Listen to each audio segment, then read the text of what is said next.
Welcome to the Deep Dive. We wade through all the noise to bring you what really matters. And today, we're jumping into Dragon Ball. Yeah, a series so big its main character, Goku, he's been in Macy's Thanksgiving Day parades. Right, and you hear about those public screenings in Latin America, tens of thousands watching finales. They basically see Goku as a folk hero there. It's incredible, isn't it? That kind of cultural footprint. Absolutely. You see murals in places like LA, Chicago. It's really gone way beyond just being, entertainment.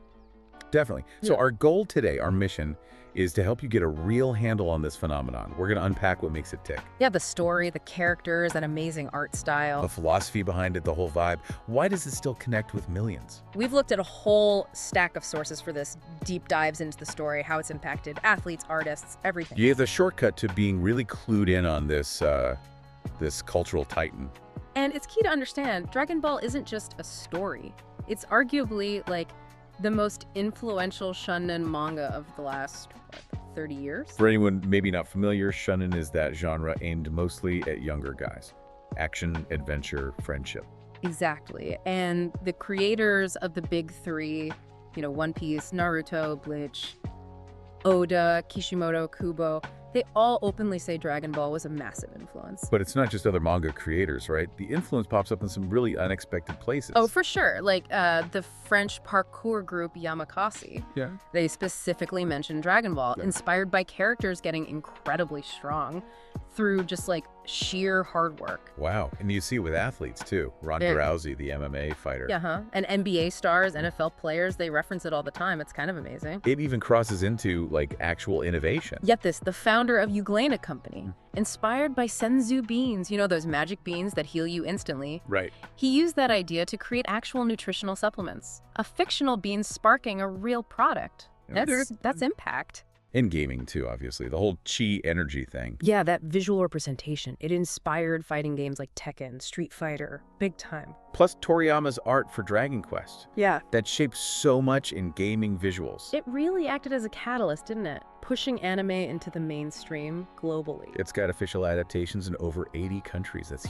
huge. And a big part of why it got so big is its accessibility.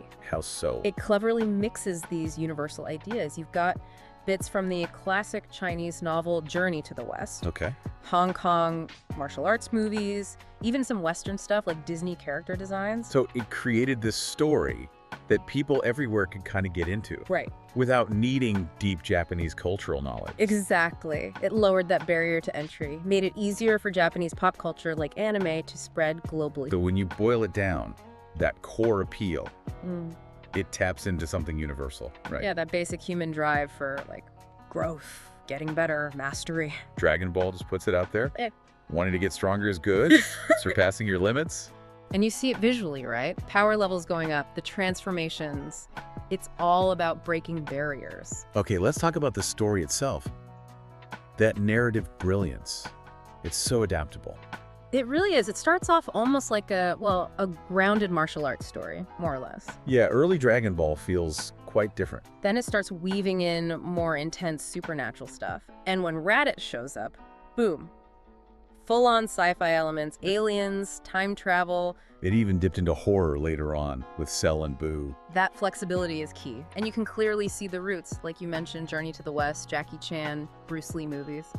Toriyama even set it in a sort of Chinese-inspired world to make it feel different from his earlier comedy, Dr. Slump. Which brings us to some of the groundbreaking things it did with storytelling, like normalizing massive genre shifts within one series. That wasn't common back then, was it? Not really on this scale. It let the story grow organically, kept it from getting stale, constant reinvention. You also mentioned time skips. Tell us about those. Why were they so important? Right, the time skips. There are, I think, 7 major ones, sometimes years pass. Okay. And they were crucial for pacing and for making the big moments feel earned. How did they help with that? Well, instead of showing every single minute of training, which could get frankly boring. Uh-huh. You skip ahead, characters come back much stronger. So when they win these huge battles, it feels believable, impactful, surprising even. Avoids the training montage fatigue. Exactly. And it's a technique you see everywhere now, especially in those big three manga that follow. They definitely learned that lesson. So what kept the stakes high? What was the engine driving the plot forward for so long? It boils down to a pretty simple, relentless theme. Yep. There's always someone stronger. Always a bigger fish. Pretty much. Yeah. And usually that stronger person is evil and wants to blow stuff up. So constant threat, constant need to get stronger. It's very direct, the philosophy there. Like, nearly every problem just gets solved by punching or blasting harder. Yeah, martial prowess is the ultimate solution in that universe. And we can't forget the Dragon Balls themselves. The wish-granting orbs. Oh yeah, pivotal. They drive the early adventures, cause conflicts later on. They're the ultimate reset button sometimes, but also a major plot device. And this whole structure, it's simple on the surface, right? Yeah. Easy to follow. Very easy to get into, but then you look closer. And there are layers, mythology, philosophy. Exactly. So it works for casual viewers just enjoying the ride, but also for people who want to dig deeper. You know, academics even analyze it. That broad appeal is quite something. Let's move on to the characters, these iconic personalities. Starting with Goku. The heart of the series, really. His journey is incredible. From this naive kid in the woods Right, who doesn't know anything about the world. to a husband, a father discovering he's an alien from a warrior race. But he keeps that core, doesn't he? That sort of innocent determination. Absolutely. He's a fighting genius, though. Can copy super complex moves just by seeing them once. But his real strength, it often comes from protecting his friends, doesn't it? Definitely. Like the first Super Saiyan transformation, triggered by Krillin's death by Frieza, pure rage and love fueling that power-up. He's loyal, but also kind of socially awkward. Not your typical hero. No, definitely not a normal friend, as the sources put it, Yeah. which makes him interesting. And then you have Vegeta. Such a fantastic counterpoint. Oh, Vegeta's arc is phenomenal. Starts as this arrogant prince obsessed with Saiyan pride. His rivalry with Goku drives everything for him for so long. Just relentless training. But then you see these moments of like deep vulnerability. Remember him crying when Frieza had him beat? That was huge for his character. Yeah, totally unexpected. And his whole family thing. With Bulma, with What? Trunks. It grounds him, gives him something more than just pride. He actually shows real affection, especially for Trunks. Leading up to that moment in the Buu saga, his sacrifice. His ultimate sacrifice, yeah. Choosing his family over his own life, over that sane obsession. Powerful stuff. And that idea of found family seems really strong too, like Piccolo and Gohan. Oh, that's one of the best relationships in the series. Piccolo starts as Goku's mortal enemy Yeah, straight up villain. and becomes Gohan's mentor. Really supportive, protective. He's a massive catalyst for Gohan growing up. And he sacrifices himself for Gohan too. Multiple times, yeah.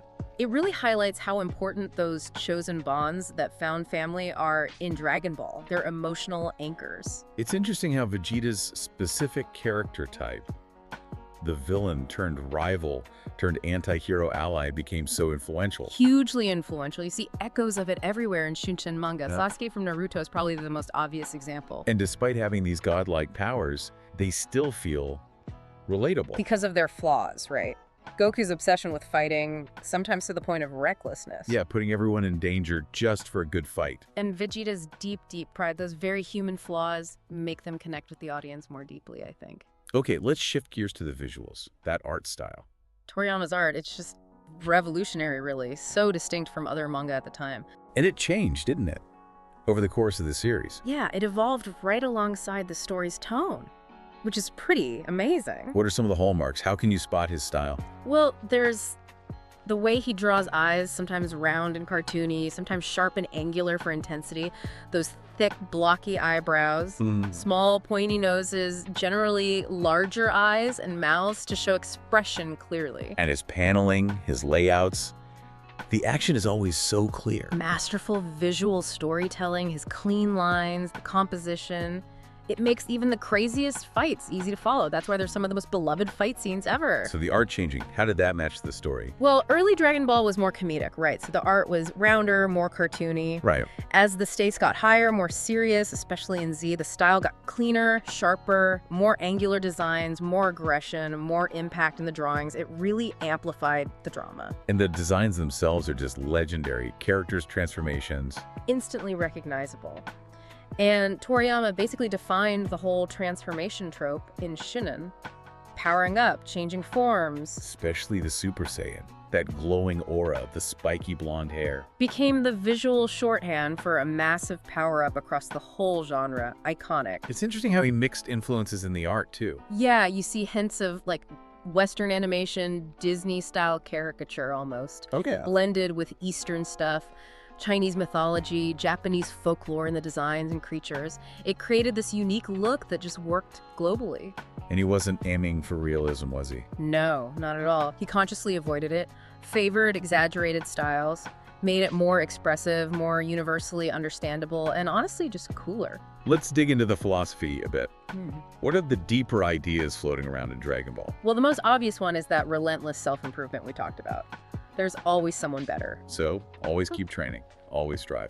Wanting to get stronger is good. Exactly, which, as we saw, literally inspired that parkour group Yamakasi. Real-world motivation. And there's an ethical dimension too, right? Yeah. About why you want power. Yeah, big time. Goku wants power, but usually not for his own sake, but for someone else's. His strength comes from love, from protecting his friends. Whereas the villains, their power often comes from, like, cruelty or humiliation. Right. So this series is kind of exploring how to stay good, how to use power responsibly, even when faced with pure evil. And family is huge. Not just the found family, but actual generations. Absolutely. The story spans Goku, Gohan, then Goten and Pan. 3 generations. It looks at those family bonds, how generations work together or sometimes clash. Vegeta choosing family over pride is maybe the strongest example of that theme. Definitely. And you get these nuanced moments too, like in the Cell Saga. Goku giving Gohan that Senzu bean before the final fight. Yeah, that was controversial. Pushing his son maybe too hard. It raises questions about parental responsibility expectations. It's not simple. It challenges that straightforward hero narrative. You mentioned earlier the blend of cultural influences. Can we unpack the spiritual side a bit more? Sure, there are definitely layers there. People see Buddhist ideas, maybe Christian references too. A real mix of East and West. Goku as a bodhisattva. What's that about? Yeah, that's an interpretation. A bodhisattva is someone in Buddhism who achieves enlightenment but chooses to stay behind to help others reach it. Goku constantly saves the world, trains others. You can see the parallel. Interesting. And the transformations having spiritual links. There's a theory that the Saiyan forms, especially the later god Ki ones, might be inspired by the Hindu Vedic chakra system, activating energy centers for higher states of being. Wow, okay. So deeper than just power levels. Potentially, yeah.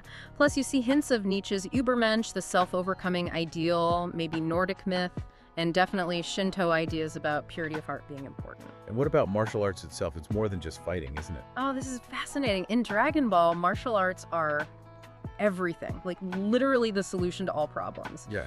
Even the gods, the highest beings, they prioritize more training, more martial arts, sometimes over like spiritual wisdom. So physical training itself becomes a path to enlightenment, self-mastery. That seems to be the implication. It's a really unique take, positioning physical discipline as the ultimate pursuit.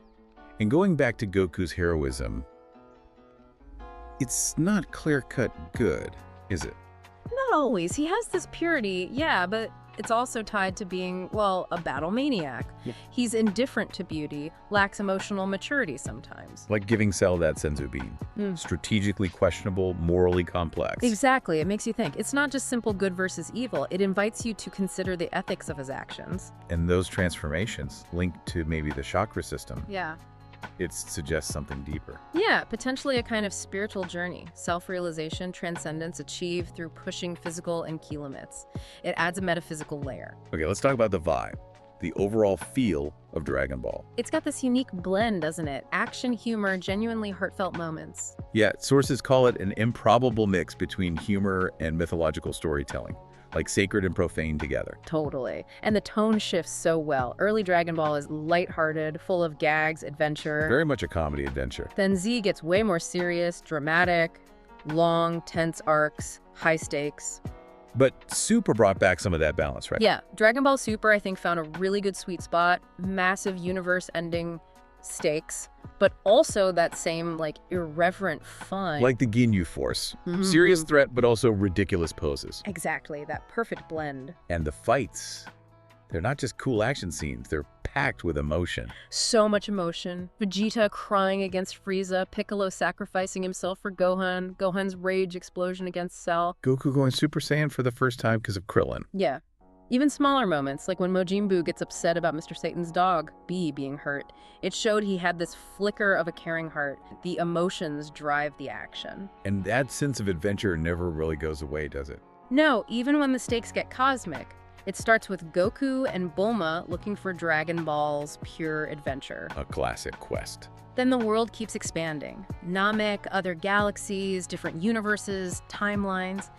It keeps that feeling of boundless possibility, excitement. So wrapping that all together, that's why it connects so broadly. That vibe. I think so. It balances the thrilling fights with these really warm stories about friendship, never giving up, finding yourself. Connects with all ages, all backgrounds.